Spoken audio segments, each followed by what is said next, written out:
మళ్ళీ white cloth ఉన్నదండి, white cloth ఉన్నది ఆర్ట్ వర్క్ అయింది. ఇంకొక ఉందా వైట్ బాబాజీ దగ్గర?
जब ते दर्शन पाया, जब ते दर्शन पाया ठाकुर तुम शरणाई आया, तुम शरणाई आया ठाकुर तुम शरणाई आया। अनबोलत मेरी बिरता जानी, अनबोलत मेरी बिरता जानी, अपना नाम जपाया, अपना नाम जपाया ठाकुर तुम शरणाई आया, तुम शरणाई आया ठाकुर तुम शरणाई आया। दुख नाटे सुख सहज समाए, दुख नाटे सुख सहज समाए, आनंद आनंद गुण गाया, आनंद आनंद गुण गाया ठाकुर तुम शरणाई आया, तुम शरणाई आया ठाकुर तुम शरणाई आया। नानक गुरु बंधन काटे, कहो नानक गुरु बंधन काटे, गुजरत आन मिलाया, गुजरत आन मिलाया ठाकुर तुम शरणाई आया, तुम शरणाई आया ठाकुर तुम शरणाई आया।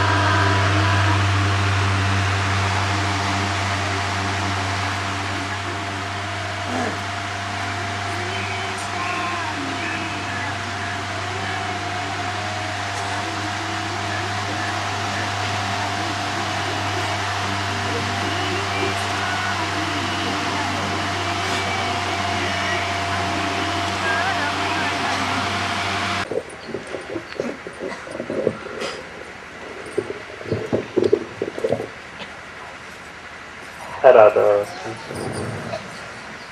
वाणी संतों की वाणी हुजूर स्वामी जी महाराज जी के वर्णन महात्मा भक्ति का।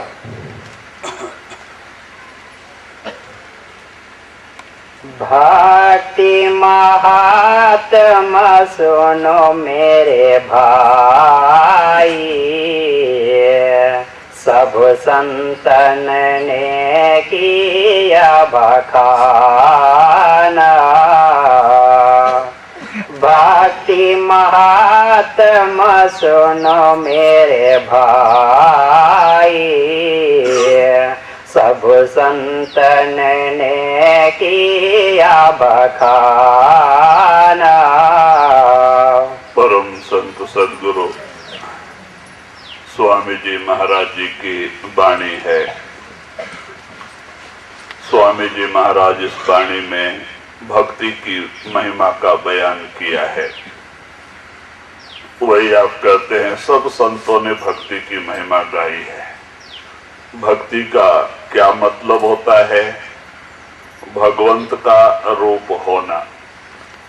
चाहे बाल बच्चे में रहो या जंगल पहाड़ों में रहो, हमारा मन उस मालिक के नाम से जुड़ा रहना, मालिक के नाम के का ही रूप हुआ होना। चाहे बाल बच्चे में रहो या घर में, उसी को भक्ति कहते हैं। कहते हैं कि ज्ञान, भक्ति, वैराग्य, ये तीन मार्ग हैं। ज्ञान कहते हैं पठन पाठन को, वेद शास्त्र पुराण कंठपाठ करना और उससे वाद विवाद करते घूमना, उसमें अहंकार बढ़ता है। दूसरा वैराग्य है। वैराग्य भी घर मकान छोड़ देना, सन्यासी हो जाना, जंगल पहाड़ों का रास्ता लेना, कोई हिमालय की गुफाओं में जाके कंदराओं में रहना, प्राणायाम, अष्टांग योग, जप तप, कठिन साधन करना, कहते हैं कि वो वैराग्य का रास्ता है। और तीसरा भक्ति योग। भक्ति योग सबसे श्रेष्ठ है। इसमें कहते हैं बाल बच्चा छोड़ने की जरूरत नहीं, घर मकान त्यागने की जरूरत नहीं, कपड़ा बदलने की जरूरत नहीं। कहते भाई दुनिया में रहते, बाल बच्चे में रहते, हम उस मालिक से मिल सकते हैं। वो भक्ति, जैसे कबीर साहब जी भी बाल बच्चे में ही थे, रेशमी कपड़ा बुन करके अपना कुटुंब परिवार का पालन करते थे, लेकिन उस मालिक के नाम से जुड़े रहते थे। रविदास वो भी चप्पल बुन करके बेच के अपने परिवार का पालन करते थे, गृहस्थ आश्रम में ही थे, लेकिन नाम से जुड़े थे। तो कहते हैं ऐसे ही हम दुनिया में रहें, अपना ड्यूटी निभाएं जिसमें परमात्मा ने हमें दिया है, भेजा है, लेकिन नाम का रूप होके। खाना खाते समय मालिक का नाम सुमरन रहे, रास्ता चलते समय मालिक का नाम सुमरन रहे, खेती में काम करते समय मालिक का नाम सुमरन रहे। कहते वही भक्ति है। तो हमारा यह लोक और परलोक दोनों काम बन जाता है। तो इसीलिए सब संतों ने इस रास्ते को अपनाया है। क्योंकि हम पहले भी बताए कि हमारे बाबा सोमनाथ महाराज जी, जिनका आज हम पुण्यतिथि आराधना मना रहे हैं जगह जगह पे, आज के दिन केंगेरी में भी आज के दिन ही भंडारा है, वो बाबा सोमनाथ महाराज जी का ही पुण्यतिथि आराधना, और यहाँ भी वही बाबा सोमनाथ महाराज जी की पुण्यतिथि आराधना मना रहे। उन्होंने 35 साल लंगोटी के ऊपर योगी बन के नवनाथ पंथ में योगी बन करके प्राणायाम साधन करते हुए घूमे थे। लेकिन जब सावन सिंह महाराज जी मिले तो उन्होंने यही हिदायत दिया कि अब आप मेहनत की कमाई करके खा के सत्संग चलाना, मांग के नहीं खाना। तो बाबा जी ने कितना तकलीफ उठाया। बॉम्बे में टोकरी में पेट के ऊपर चना बांध के बेचा, मिल में 8 घंटे की नौकरी किया, साइकिल के ऊपर कपड़ा लेके जगह जगह बेचने जाते थे। इस तरह से कुछ पैसा जमा करके उन्होंने दुकान खोला। लेकिन गुरु की कृपा होती है, वो बढ़ते ही जाता है। तो कहते वही दुकान के कपड़े को बेच करके सावन दरबार आश्रम केंगेरी 145 एकड़ जमीन लिया, 111 एकड़ जमीन लिया। तो कहते हैं कि भाई इस तरह से वहां बैठने का एक जरिया हो गया। तो कहने का मतलब वहां वो गृहस्थ आश्रम ही है। जहां आश्रम होता है, खेती गृहस्थी होती है, खेती करने के लिए संगत की जरूरत पड़ती है, तो संगत को कपड़ा देना, खाना देना, तेल साबुन देना, सब तो देना, वही कुटुंब परिवार वाले को देना, वही उनको भी, वही गृहस्थ आश्रम है। तो कहते इस तरह से मालिक का भजन सुमरन करवाते हैं। तो इसी को सब संतों ने अपनाया है। वही स्वामी जी महाराज कहते हैं, सब संतों ने किया बखान, ये भक्ति के मार्ग को ही संतों ने बखान किया है जी। भक्ति महात्मा सुनो मेरे भाई, सब संतन ने किया बखान, यही मत गुरु मत पहचानो, और मते सब झूठ भुलाना। फिर वही इशारा देते हैं कि यही मता गुरुमत पहचानो और मते सब भूल भुलान। कहते यही गुरुमत सिद्धांत है, संतों का यही सच्चा रास्ता है भक्ति। अब भक्ति किया ध्रुव ने, प्रहलाद ने, भिल्लनी सेवरी, जैसे सेवरी के बारे में हम ज्यादा बताते रहते हैं कि वाल्मीकि रामायण में पढ़ के ही ऋषि मुनि जाके पंपापति सरोवर पे आश्रम बना के बैठे थे राम दर्शन के लिए। तो वहां एक गरीब भिल्लनी सेवरी भी रहती थी कि हमें भी राम का दर्शन मिलेगा। लेकिन सेवरी के अंदर जहां भक्ति होगा, दीनता नम्रता होगा, सेवा भावना होगा, और जहां तपस्या होगा, अहंकार होएगा, वैराग्य होएगा, अहंकार होएगा। इन ऋषियों मुनियों के अंदर अहंकार था तपस्या का। हम इतने बड़े महात्मा हैं, हम उतने बड़े महात्मा हैं, हम 10,000 बरस से तपस्या में बैठे हैं, कोई 8,000 बरस से बैठा है, कोई 6,000 बरस से बैठा है। सबके अंदर अपने अपने कमाई का अहंकार था, लेकिन सेवरी के अंदर दीनता नम्रता, क्योंकि उसके अंदर भक्ति थी। तो कहते हैं कि जहां भक्ति होगा, सेवा भाव होगा। तो सेवरी सोचती थी क्यों चुपचाप रहे, ये बड़े बड़े महात्मा लोग हैं, इनकी कुछ चाकरी करें, सेवा करें। जब वे सो जाते थे, इनके दरवाजे पे झाड़ू लगा के आती थी, स्नान करने जाने का मार्ग जो है साफ करके आती थी। कहते हैं कि इस तरह से रोज रोज इनके दरवाजे पे साफ सफाई करके आती थी। तो इनमें ऋषियों में एक मातंग ऋषि थे, कमाई वाले थे, और उनकी उम्र 100 साल से ऊपर थी।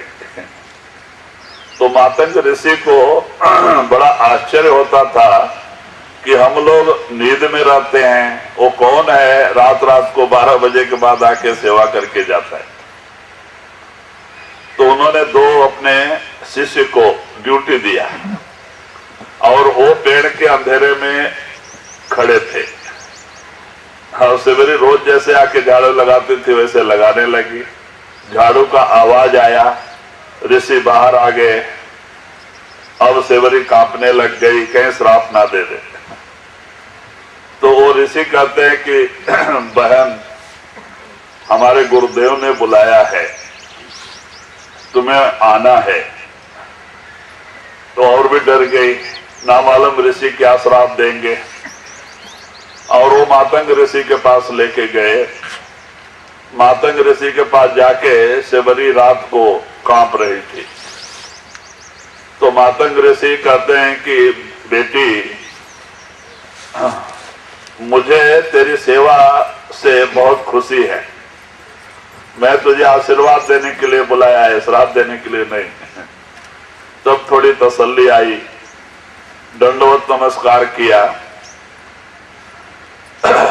तब मातंग ऋषि खुश होके कहते हैं, बेटी तेरे को उपदेश है? कहते नहीं, क्योंकि गुरु के बगैर मुक्ति नहीं। तो मातंग ऋषि ने पहले उपदेश दिया सेवरी को, मंत्र बताया जपने के लिए और आशीर्वाद दिया कि राम आएंगे तो पहले तेरी कुटिया में आएंगे। मातंग ऋषि का आशीर्वाद। तब से सेवरी को चिंता हो गई, अब राम मेरी कुटिया में आएंगे तो नाश्ता क्या देना, खाना क्या देना। गरीबन अब जंगल में मिलता क्या है, बैर पक के गिर जाता था, उसको जमा करके लेके आती। सोचती थी इसमें कहीं खट्टे ना हो, कीड़े वाले ना हो, तो थोड़ा खा के चख के देख लेती थी। जो मीठे मीठे थे उसको रख लेती थी, जो कड़वा और कीड़े वाला उसको फेंक देती थी।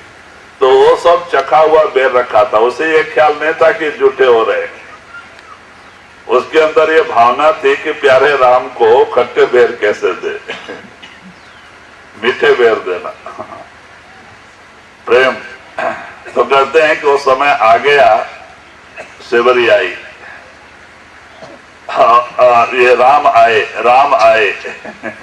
जब राम पंपापति सरोवर को राम लक्ष्मण आए, सब ऋषि मुनि अपने अपने अहंकार के नशे में खड़े थे, अपने अपने दरवाजे पे, कि राम हमारे कुटिया में आएंगे, हमारे आश्रम में आएंगे। लेकिन राम सेवरी के कुटिया में गए, गरीब के, और जाकर के जब उनको पानी दे के हाथ पैर धो के बिठाया, वो जूठे बेर ला के सामने रख दिया और सेवरी उठा के दे रही थी, राम बड़े प्रेम से खा रहे थे। तो 2 बेर लक्ष्मण को भी दिया राम ने, जो बाहर पहरे पे खड़े थे। लक्ष्मण को गुस्सा ज्यादा, और बाहर जाके देखा बेर चखे हुए हैं, उन्होंने गुस्से में फेंक दिया और वो बेर जाके सुमेर पहाड़ पे गिरा, जो संजीवनी बन के पैदा हुआ। जिस प्रेम का तिरस्कार किया था, जब मेघनाथ ने बाण मारा, फिर वही संजीवनी बन के वही पैदा हुआ, तो उसी को खा के जान बचानी पड़ी। जिस प्रेम का तिरस्कार किया था, उसी प्रेम को खा के जान बचाना पड़ा। सुखेन वैद्य ने हनुमान को भेजा और जाके वो संजीवनी लेके आया, पहाड़ी उठा के लेके आया। तो कहते भाई ये प्रेम, भक्ति का मतलब प्रेम, और प्रेम के बगैर भक्ति चने के ऊपर छिलके के समान होता है, चावल के कहते भूसे के जैसा होता है, जिसमें कोई सार नहीं। तो भक्ति और प्रेम दोनों एक ही चीज है। प्रेम के बगैर भक्ति नहीं, भक्ति के बगैर प्रेम नहीं। प्रेम भक्ति जो है बड़ी ऊंची चीज है। तो वही आप इशारा देते हैं कि सब संतों ने इसे अपनाया है, यही गुरुमत सिद्धांत है। क्योंकि भक्ति का रास्ता बहुत सरल है। इसमें क्या त्याग करना है? त्याग तो होता है, हमें अब कुछ नहीं चाहिए, लेकिन दुनिया में रहना है, बाल बच्चे में रहना है, सारा कारोबार करना है, नाम का रूप होके, मालिक का रूप होके। कहते वो भक्ति है जी। बिना भक्ति तो ते सब मानो, छिलका है महंगी की हाना। ताते भक्ति दृढ़ करो पकड़ा, और सयान पोत जो निधाना। फिर वही स्वामी जी महाराज कहते हैं कि ताते भक्ति दृढ़ कर पकड़ो, और सयानप तजो निदान। इसीलिए आप इशारा देते हैं कि भाई जो चतुराई है, बुद्धि है, इसको छोड़ दो, संत वचन को करो प्रमाण। संत जो कहते हैं उसको मानो और नाम का रूप हो जाओ, बस काम बन गया। यहाँ बुद्धि, चतुराई, पठन पाठन कोई काम में नहीं आता है। मालिक का नाम सुमरन, रास्ता चलते समय सुमरन, काम करते समय सुमरन, बस में जाते समय सुमरन, काम बन गया। बैठ के ही करना ऐसी बात नहीं। हर एक काम कारोबार करते समय हम मालिक का नाम सुमरन कर सकते हैं और उससे हमारे पाप कटते जाते हैं, मन निर्मल पवित्र होते जाता है। सुमरन से ही पाप कटता है। कैसे भी सुमरन करो। कहते हैं कि देखो, बाबा सोमनाथ महाराज ने भजन में लिखा है, गणिका अजामिल जैसे पापी नाम अनेक न तारी, पतित पावन नाम निर्मल तुम क्यों चले विसारी। गणिका वैश्या थी, अजामिल पापी था, सदन कसाई था, लेकिन ऐसे ऐसे पापी भी नाम सुमरन करके तर गए। गणिका को पुष्पक विमान आया ले जाने के लिए जिसने सारी जिंदगी पाप किया था, लेकिन मालिक का नाम सुमरन। कहते हैं गणिका जब उसकी उम्र हो गई तो उसने एक तोता पाला और तोते को पिंजरे में सामने ही रखती थी। उसको राम नाम सत्य है, राम नाम सत्य है रटन कराती थी और नारायण नारायण नारायण का जाप सिखाया था उसको। तो वो तोता इतनी आदत हो गई उसको नारायण नारायण का जाप करने का कि जब ये इसको देखता था तो आंख बंद करके नारायण नारायण नारायण करने लगता था तोता ही गणिका को देख के। और उसके साथ साथ इसका भी अभ्यास होता था। तो इस तरह से एक दिन वो दरवाजे पे बैठी थी और मरने का समय आ गया, यमदूत आ गए। बड़ी बुरी आत्मा थी। अब यमदूत आके इसके आत्मा को शरीर से खींचने लगे और ये नीचे गिर के छटपटाने लगे। जब आवाज आया तो तोता ने नीचे देखा कि कोई बिल्ली तो नहीं आ गई। तो गणिका नजर आई। अब गणिका नजर आते ही वो आंख बंद करके नारायण नारायण नारायण करने लगा तोता। अब नारायण का भनक गणिका के कान में गई। इसका ख्याल नारायण की तरफ चला गया, सुमरन की तरफ। तुरंत वैकुंठ दूत विमान लेके आ गए, यमदूत को मार के भगा दिए। उस आत्मा को विमान में बिठा के वैकुंठ लेके गए। तो कहते हैं कि एक मालिक का नाम सुमरन करने से गणिका चढ़ी विमान। गणिका वैकुंठ को गई विमान में बैठ के। तो कहते भाई सुमरन, नाम सुमरन बड़ी अच्छी चीज है। वाल्मीकि जैसे पापी नाम सुमरन करके कहते हैं ब्रह्म ऋषि बन गया, जो एक तामसी वृत्त वाला था, लोगों का गला घोटता था, लूटता था, लेकिन एक नाम सुमरन करके ब्रह्म ऋषि बन गया। और रामचंद्र पैदा होने के 10,000 वर्ष पहले ही रामायण लिख के रख दिया। वो कालक ज्ञान था, एक कालक ज्ञान था। राम पैदा होने के 10,000 वर्ष पहले ही रामायण लिखा था वाल्मीकि ने, अंदर में देख के। तो कहते इतना ज्ञान हो गया। तो वही आप इशारा देते हैं कि भाई ये जो है भक्ति, यही संत मत सिद्धांत है।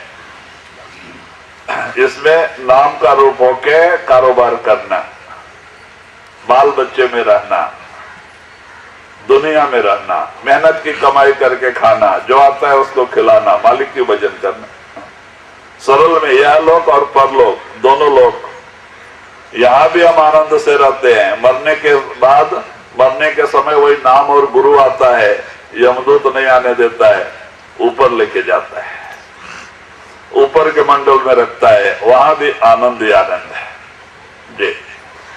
ताते भक्ति दृढ़ करो पकड़ और सयान पत जो निधान। भक्ति इश्क प्रेम ये तीन नाम भेद है रूप समान। स्वामी जी महाराज कहते हैं भक्ति, इसका नाम, ये तीनों एक ही चीज है। चाहे प्रेम कह दो, चाहे भक्ति कह दो, चाहे इश्क कह दो, सब एक ही चीज है। इसके अलग अलग नाम है, नाम का भेद अलग अलग है, लेकिन चीज एक ही है। बगैर प्रेम के भक्ति नहीं होती है। कहते हैं भक्ति अंदर से, हृदय से प्रकट होती है, और यही कारण है, कहते हैं चाहे उसे प्रेम कह दो, प्रेम भी एक ही चीज है। इसीलिए तो एक जगह स्वामी जी महाराज ने प्रेम के ऊपर वाणी लिखी है, प्रेमी सुनो प्रेम की बात, सेवा करो प्रेम से गुरु की, और दर्शन पे बल बल जात, बचन प्यारे गुरु के ऐसे, जस माता सुत तो तरी बात। कहते हैं कि भाई कुछ भी प्रेम से होना चाहिए, सेवा भी प्रेम प्यार से होनी चाहिए, और सत्संग सुनना भी प्रेम और प्यार से होना चाहिए। कहते कैसे, जस माता सुत तोतरी बात। जैसे एक बच्चा जब नया नया बोलने लगता है तो माँ को बड़ी खुशी होती है, उसकी तोतली भाषा सुन के माँ को खुशी होती है, मेरा बच्चा बोलने लगा। और माँ को क्या ख्वाहिश होता है, और भी बोले और भी बोले, इसको सुनने की ख्वाहिश होती है। कहते हैं ऐसे एक शिष्य को गुरु का वाक्य प्यारा लगना चाहिए। माँ को बच्चे का तोतरी भाषा कैसा प्यारा लगती है, कहते हैं ऐसे एक शिष्य को गुरु का वाक्य प्यारा लगना चाहिए, और भी सुनने की ख्वाहिश होनी चाहिए। ये नहीं कि भाई 2 घंटा हो गया अभी बंद नहीं कर रहे, 1.5 घंटा हो गया, 2 घंटा हो गया अभी लेक्चर दे ही दे। तो कहते नहीं, वाक्य भी के ऊपर प्रेम होना चाहिए। तो इसीलिए कहते भाई सत्संग प्रेम और प्यार से सुनना चाहिए, उसको सुन के उस पर मनन करना चाहिए, मनन करके उसको अपने आचरण में लाना चाहिए, तब तो इंसान में परिवर्तन आता है। इस कान से सुन के इस कान से छोड़ दे, कितने बरस भी सत्संग रूपी तीर्थ में स्नान करे, परिवर्तन नहीं आता है। हम जहां के तहां पड़े रह जाते हैं। अगर गुरु का हुक्म माने, उनके बताए हुए रास्ते पे चले, तो देखे हमारे अंदर कितना परिवर्तन आता है। एक नर नारायण बन जाता है, एक मानव महात्मा बन जाता है, सत्संग में जाके, सत्संग के रास्ते पे चल के। क्योंकि हमें जो कुछ भी मिला सेवा और सत्संग से मिला। बंबई में हमने बाबा सोमनाथ महाराज का कैसेट के ऊपर सत्संग सुना, 1.5 महीना बिरह पैदा हो गई। एक दिन एक बरस जैसे बीतने लगा, इतना वैराग्य पैदा हुआ खाली 1.5 महीने के सत्संग से। लेकिन सत्संग कैसे सुने, रात दिन सत्संग के ख्याल में रहते थे, दूसरा ख्याल दिमाग में आने ही नहीं देते। सत्संग, बाबा जी ने ये कहा, बाबा जी ने ये कहा, बाबा जी ने ये कहा, रात दिन सत्संग। मिल में काम करते हुए वही सत्संग। तो कहते इस तरह रात दिन सत्संग में होने से 1.5 महीने में विरह पैदा हो गए, तड़प पैदा हो गए। बाबा जी को हमने देखा भी नहीं था, जहां देखते वहां बाबा सोमनाथ महाराज नजर आते थे, लकड़ी लेकर खड़े थे। जो फिनिशिंग मशीन, पेंटिंग मशीन पे साड़ी नीचे उतरते थे पेंट हो गया, उस पे भी सोमनाथ महाराज नजर आते थे। हम किसी आदमी को देखते थे तो बाबा सोमनाथ महाराज नजर आते थे। विरह पैदा हो गई। वही एक दिन एक बरस जैसे बीतने लग गया। वही क्या किए, एड्रेस लेके बेंगलुरु का, और कहते 65 शर्ट के ऊपर बंबई से भाग के आ गए। कहते किसी को कुछ नहीं बताया, भाग के आ गए केंगेरी। जबकि लोग मना कर रहे थे वहां नहीं जाना, वहां कन्नड़ भाषा चलता है, तुमको हिंदी आती है, तुम्हारा भाषा कोई समझेगा नहीं। लेकिन फिर भी उसकी परवाह नहीं की, हम भाग के आ गए। तो कहते भाई प्रेम। तो कहने का मतलब कि सत्संग सुन के उसके ऊपर मनन करें, मनन करके उसको अपने आचरण में लेके आवे तो देखे हमारे अंदर कितना परिवर्तन आता है। एक नर नारायण बन जाता है, एक मानव महात्मा बन जाता है। सत्संग में इतनी पावर है। सत्संग सब तीर्थ नहीं कोई, जहां मन बंजन होई। सत्संग के समान तो बाहरी कोई तीर्थ नहीं दुनिया में। बाहरी तीर्थों में तो शरीर का स्नान होता है, लेकिन साधु संतों के वाक्य सुनने से हमारा मन का स्नान होता है, मन की मैल उतरती है, मन निर्मल होता है। इसीलिए सत्संग के बराबर बाहरी कोई तीर्थ नहीं है। अगर सत्संग पे अमल करे तो इसीलिए आप इशारा देते हैं भक्ति इश्क प्रेम। हाँ, भक्ति इश्क और प्रेम ये तीनों एक ही चीज है। ये जो भाषा अलग अलग है, उर्दू में इश्क कह देते हैं, हम प्रेम कह देते हैं, और कोई गांव के लोग उसको भक्ति कह देते हैं। बात एक ही है, कहते तीनों एक ही चीज है जी। भक्ति भाव ये गुरु मत जानो, और मते सब मन मत ठाना। प्रेम रूप आत्म परमात्मा, भक्ति रूप सतनाम बखाना।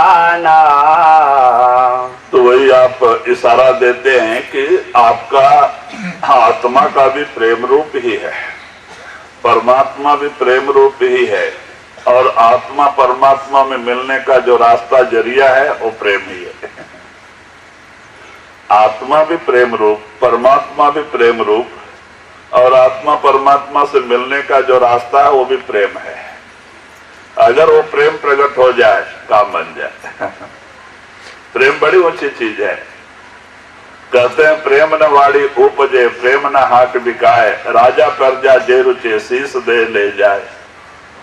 कहते वो प्रेम कहीं खेती में पैदा नहीं होता है, वो प्रेम कहीं दुकानों में नहीं मिलता, बाजार में नहीं बिकता।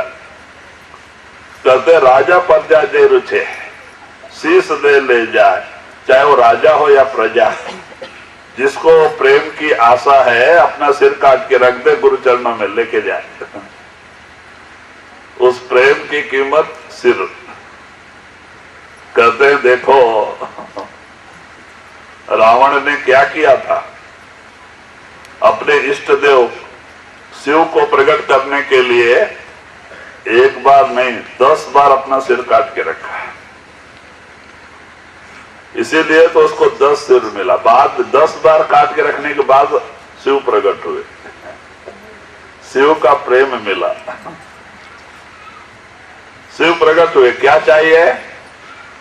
इतना प्रयत्न, इतना कठिन साधन करके, इतना बड़ा त्याग करके भी रावण ने क्या मांगा? जब शिव प्रकट हुए तो कहता है क्या, वो कहते क्या चाहिए? ताकत चाहिए। मुक्ति विक्ति नहीं मांगी,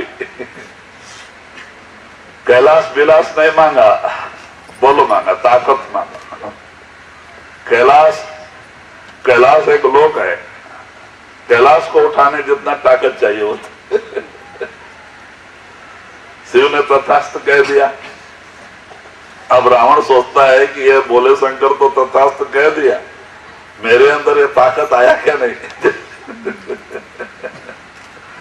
कैलाश एक लोक ही है, उठा के देखा उसने, इतनी ताकत थी रावण के। फायदा क्या हुआ? कहते हैं कि ताकत मांगा उसने, मूर्ख। तो ये कहते हैं कि उस शिव को प्रकट करने के लिए रावण ने क्या किया था? 10 बार अपना सिर काट के रखा था। कहते हैं रावण का अगर प्रेम कहीं बाजार में मिलता होता तो रावण जरूर खरीद लेता था, क्योंकि उसके पास सोने की लंका थी, पैसे की कमी नहीं थी। क्यों 10 बार सिर काट के रखता? तो कहते नहीं भाई, उस प्रेम की कीमत सिरी है। कहते राजा प्रजा जे रुचे शीश दे ले जाए, राजा हो या प्रजा, जिसको ये चाहिए अपना सिर काट के गुरु के चरणों में रख दे, ले जाए। कौन सा सिर? ये सिर नहीं ये सिर की गुरु को जरूरत नहीं है। अहंकार का सिर, मैं मेरा मेरा, ये सबसे बड़ी बीमारी है। मैं मेरा मेरा, और ये बीमारी हमें बार बार दुनिया में लेके आती है। इस अहंकार के सिर को काट देना, गुरु के चरणों में रख देना, और आप भक्ति के रास्ते पे चलना। तो कहते हैं गुरु का प्रेम सहज में मिल जाता है। सबसे छोटा बनना, सबसे प्रेम और प्यार करना, कामयाबी हासिल हो जाती है। अहंकार चला जाए, आप सबसे छोटा बन जाए, सबसे प्रेम प्यार करें, मालिक मिल जाता है, गुरु की कृपा मिल जाती है। क्या चीज है? अहंकार, जो हमें बार बार दुनिया में लेके आती है। मैं मेरा मेरा, यह सबसे बड़ा बंधन है। आत्मा और परमात्मा के बीच में अहंकार की ही दीवार है। हमें भक्ति क्यों करना है? उस दीवार को हटाने के लिए। अगर भक्ति में दीवार ही मोटा होता है, अहंकार ही बढ़ता है, तो परमात्मा कैसे नजर आएगा? आत्मा और परमात्मा के बीच में अहंकार की दीवार है। उस पर्दा को हटाने के लिए ही भक्ति करना है। और भक्ति में अहंकार बढ़ता है तो पर्दा ही मोटा होता है, परमात्मा कैसे नजर आएगा? तो कहते हैं नहीं, अगर सच्ची भक्ति है तो हमारे अंदर दीनता नम्रता आती है। आप देखो, संतों के अंदर सच्ची दीनता नम्रता होती है। वो कुल मालिक होके, परमात्मा से मिले हुए होके भी आप कितना छोटा से छोटा बन के दुनिया में जीवन व्यतीत करते हैं, एक अनजान जैसे रहते हैं। जबकि संतों को हमारे कर्म ऐसे ही दिखाई देते हैं जैसे हम एक बड़े अलमारी के सामने खड़े हो जाए तो हमारा शरीर हमें दिखाई देता है। एक बीरवा ग्लास के सामने खड़े हो जाते हैं तो हमारा शरीर हमें कैसे दिखाई देता है? संतों को हमारे कर्म ऐसे ही दिखाई देते हैं, लेकिन जान के भी वो अनजान होते हैं, कोई भनक भी नहीं पड़ने देते हैं। तो कहते हैं कि संत निर्लज्ज होते हैं, सब कुछ जान के भी अनजान हो। फिर भी कहते हैं कि ये उनकी सबसे बड़ी विशेषता है। पर्दाफाश होते हैं संत। बाबा अजैब सिंह महाराज जी जब विरह में थे और रोते, गुरु कृपाल सिंह महाराज शरीर छोड़ दिया था तो आपकी रोते रोते हालत खराब हो गई। 16 पीएस अपना आश्रम छोड़ के निकल गए थे दूसरी जगह, गुप्त एकांत में चले गए और बहुत रात दिन रोते रहते थे। तो कुछ प्रेमी लोगों ने, सत्संगत कुछ धीरे धीरे मालूम हो जाता है, कई छुपके भी रहे तो 2-4 लोग आने जाने लगे प्रेमी लोग। तो ये हमेशा विरह में रोते रहते थे। तो वो लोग प्रश्न करते हैं कि महाराज आप ही कहते हैं गुरु कभी मरता नहीं, और आप गुरु के लिए इतना तड़प रहे हैं, इतना रो रहे हैं, तो ये क्यों? जब गुरु मरता ही नहीं तो रोने की क्या बात है? वो तो अमर है ना, वो तो आपके साथ है ना। तो कहते बात ठीक है, मैं क्यों रो रहा हूं इसके बारे में समझाऊंगा तो आपको समझ नहीं आएगी। मैं एक कहानी बताता हूं। तो महाराज ने एक कहानी बताई कि एक राजा रानी थे। राजा के रानी के प्रति बड़ा प्रेम विश्वास था, आपस में बड़ा प्रेम था। लेकिन धीरे धीरे रानी का प्रेम प्यार एक नौकर से हो गया और राजा कहीं बाहर जाते थे तो रानी का उसके साथ संबंध होता। तो एक दिन राजा ने सोचा 3-4 दिन के लिए उसे दूसरे राज्य पे जाना था और बोल के गए निकले तो रानी ने सोचा चलो राजा 4 दिन नहीं रहेंगे, हम लोग आराम से रहेंगे। तो वो राजा जब गए तो उसी दिन रात 11-12 बजे के टाइम में वो नौकर को रानी ने अपने पास लिटा लिया और राजा का पेट में गड़बड़ी होने के कारण से वो कुछ रास्ते से वापस आ गए। आके देखते हैं तो दोनों अच्छे नींद में पड़े। तो राजा को बुरा नहीं लगा, तो राजा ने क्या किया, अपने ऊपर जो साल ओढ़ा था वो उन दोनों के ऊपर उड़ा दिया। आप जाकर के अपने कमरे में लेट गए। जब सवेरे रानी उठती है, देखती अरे ये तो साल मैंने राजा को दे के भेजा था, ये हम लोग के ऊपर कैसे आ गया साल कैसे आ गया। बड़ा डर पैदा हुआ। भागे भागे नौकरों से पूछती है तो कहते हैं हाँ राजा रात को 12:30-1 बजे वापस आ गए। अब रानी को डर हो गया कि राजा ने देख लिया, अब हमें तो फांसी की सजा होगी। रानी डर के मारे जब डरते डरते 9 बजे चाय माने कि 8 बजे चाय लेके जाती है राजा के कमरे में, राजा ने कुछ नहीं कहा, कुछ नहीं बोला। जैसे प्रेम प्यार से चाय पीते थे वैसे ही पिया, वैसे ही बातचीत किया, जैसे राजा को कुछ पता ही ना हो। फिर ऐसे ही 1-8 बरस बीत गया, लेकिन कभी उन्होंने कुछ चर्चा ही नहीं की। अकस्मात राजा जो है मर गए, अकस्मात राजा चोला छोड़ गए, अकस्मात हार्ट अटैक से।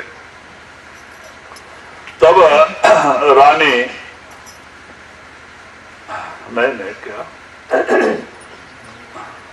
सब उनका नाम पे करके हाँ राजा ने क्या किया कि वो जो है कि पहले ही कि रानी को आगे कोई तकलीफ ना हो, बच्चे लोग तकलीफ ना दे बोल के, जैसे बच्चों को अपना भाग दिया राज्य का, रानी के नाम पे भी कर दिया। और रानी के नाम पे भी करके जो बीमारी की अवस्था में थे, और जैसे बच्चे को उन्होंने राज बांटा, रानी को भी दिया कि इसको कोई तकलीफ ना हो, आगे बच्चे लोग कोई तकलीफ ना दे।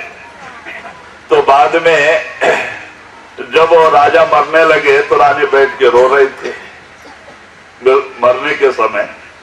तो राजा कहते अब तू क्यों रोती है, जैसे मैंने लड़कों को भाग बांट दिया है, धन दौलत राज्य, वैसे तेरे को भी दिया है, तू आराम से राज्य कर सकती है। तो रानी कहती है कि महाराज आपने धन दौलत राज्य तो दे दिया है, लेकिन अब वो हमारे गुनाहों पे चादर उड़ाने वाला अब कहाँ रहेगा। मैं कितने भी गुनाह करते गई, आप चादर उड़ाते रहे, उसको ढकते गए, अब वो कहाँ मिलेगा, आप चले जाएंगे तो। और इसीलिए मैं रो रही हूं, रानी कह रही। और महाराज कहते हैं इसीलिए मैं रो रहा हूं कि मेरे गुनाहों पे चादर उड़ाने वाला वो चला गया, तो मैं जो भी गुनाह करता गया, गुरु उसको ढकते गया। उन्होंने कभी गुस्सा नहीं किया, और आज वो चला गया। अब मेरे गुनाहों के ऊपर चादर तानने वाला कौन हो, और इसीलिए मैं रो रहा हूं। तो कहते भाई संत ऐसे तो वही आप इशारा देते हैं किस तरह से